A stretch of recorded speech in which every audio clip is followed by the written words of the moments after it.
Hey everyone, and welcome to another shelf by shelf video, shelf 22, and it's going to be quite a short one because, well, there's only 2 games on this shelf, so there's not a lot to really talk about. Let's start off with the... Oh no, actually, okay, what am I on about? There's more than 2 games on the shelf. One of them's down here. That's why it's underneath this table. I thought that looked a little bit weird. Alright, there's 3 games to talk about. Well, let's start off first with Detective. So, Detective, a modern crime board game. Okay, the tagline's dumb, but the game itself, not dumb. This is your heavy deduction game. You want to play a game for 2 to 3 hours that is solid, thinky deduction? You've got 2 choices. Sherlock Holmes Consulting Detective, which is more of a, it's almost like a choose-your-own-adventure / deduction game. But if you want to play the purest of deduction games, like CSI Miami-style deduction games, this is the one you do. It requires you to do research. It requires you to really pay attention to the story. It requires you to take notes. It's got a database website that you get fingerprints and mug shots and stuff like that for, like a big database. It is really involved, but it is one of the most thematic, deduction games I've ever played. I mean, minimal components in it, but it still looks cool. But with that database on, you feel like you are in CSI Miami, like I just said. And the campaign in this, very hard, but very involved, but very interesting.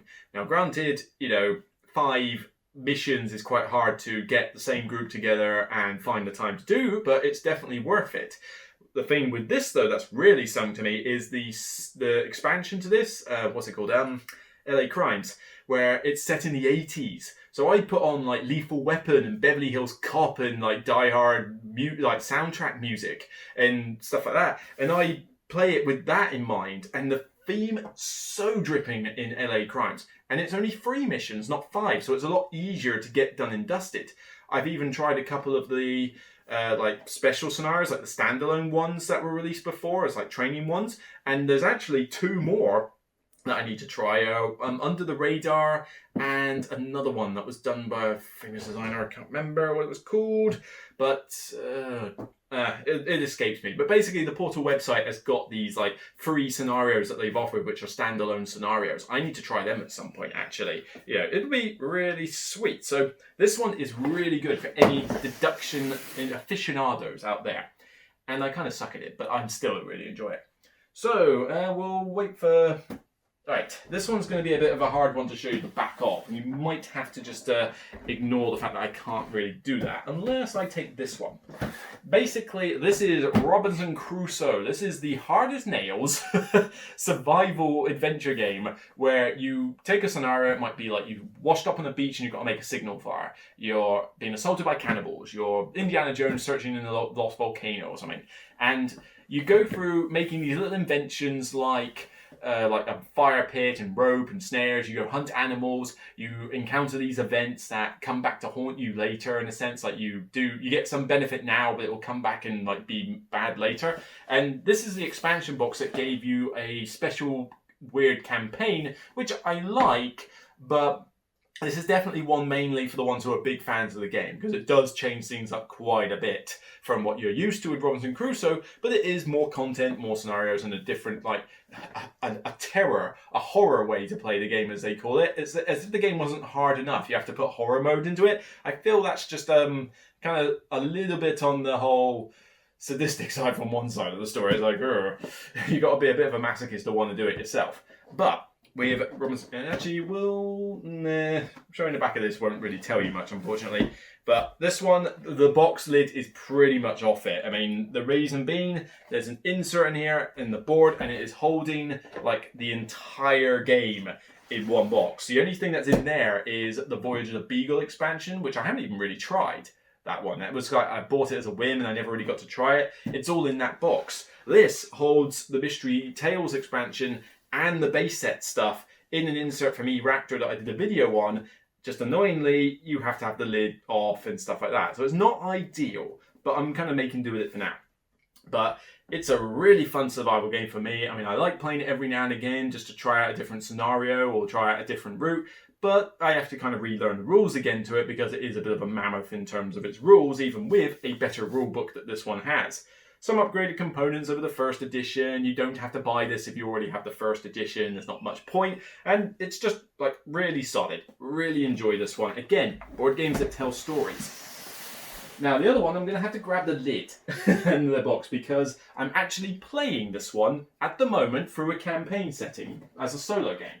So you have to bear with me 1 second as I just sort of empty some pieces all over the place. But, and let's get those out. So I believe those are just there. Oh, as I destroy my gaming table. First Martians. Yep, normally sits in this shelf alongside Robinson Crusoe. This is essentially like, do you like Robinson Crusoe, then you should like First Martians. It's essentially a similar type of game, except this one is the Martian, the board game. At least this one, I don't mind you showing the back. So, yeah, with this one. And in terms of players, it's 1 to 4. So 1 to 4, 1 to 4, 1 to 4. It's the same deal. But with this guy, this is the Martian, the board game. So the one with, God, I am mind blanking today. It's because I've just finished work and my mind's an absolute... Matt Damon. That film. It's a pretty sweet film, actually. Go see it. But with this one, you're on Mars and you're building up the sort of oxygen tanks, farms, and special working facilities. And in the scenarios, again, like Robinson Crusoe, you are trying to like survive the mission, survive a certain number of rounds or complete certain objectives. And the objectives can be, the missions are very different. I mean, it might be build the base from scratch. It might be go scout ahead. You know, we've got a rogue rover, go find it and track it down. The campaign I'm doing has some different missions in it as well, and there's 2 campaigns, a legacy one and a general one that isn't legacy, but it's got unique missions that aren't on the individual scenarios. So it's telling a story as well as throwing me a few surprises and giving me something different to do. And it's just I think this is solid. I mean, the problem this one had is that it had a shaky launch. Most people reviewed it when it first came out. And when it first came out, the app had bugs, because it's one of these app-driven games. So the app had bugs. The rulebook was one of the worst rulebooks ever written in the world. I'm sorry, it just was. And you know, it had some like major FAQ issues. So in its initial form, people got put off because the reviews came in a bit ho-hum. I came into this a lot later on because I was doing other games, or I think I avoided it at first because of those negative things, but I thought it's cheap, I'll grab it and see what happens. The app now works fine. No bugs on the app. I've not encountered a single bug on the app. It does everything I want it to. Great. The game itself, yes, the rulebook is still horrendous, but Rodney's Watch It Played video, which he's got on here, the episode symbol, is a great way to start learning. On top of that, I urge you to do one of 2 things. Grab the Almanac from Portal's website, which is a printable, sort of revised sort of memory rule book. That helps. But ideally, actually, the best way I've seen to learn this, other than Rodney's video, is on BGG Files, Board Game Geek, you can download the unofficial rules rewrite. Somebody has basically taken the rule book out of this game and rewritten the text in the rulebook so that it all makes sense and is more logically laid out. And that as a printable, well, printable, I'm not so sure, because unfortunately the rulebook was like a weird big square shape. So if you try to print that on A4 paper, it's not going to go well. But just have it on your phone or on your tablet or something, somewhere nearby. Use that as the rules and you'll learn the game just fine. I mean, I've read it and it's really, really good. But that is the thing with this.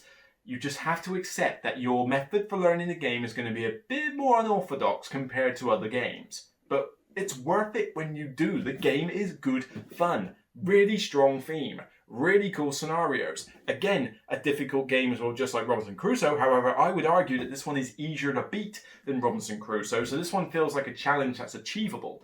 It's a solid one. I like it, and you can get it for dirt cheap now. I say give it a chance, even if it means you have to just think outside the box with regards to learning it. So that's shelf number 22. I'll see you on the next one, where we're now going to move on to AG games. And there's quite a few. Oh no, you know what? No, there's one more from Portal, but I'll take that on the next video. So I'll see you then, guys. Take care.